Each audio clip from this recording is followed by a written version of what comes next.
இதோ கடவுள் எனக்கு துணைவராய் இருக்கின்றார்.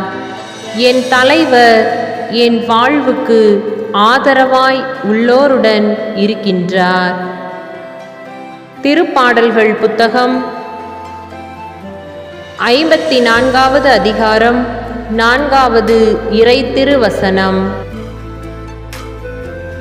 இதோ கடவுள் எனக்கு துணைவராய் இருக்கின்றார். என் தலைவர் என் வாழ்வுக்கு ஆதரவாய் உள்ளோருடன் இருக்கின்றார்.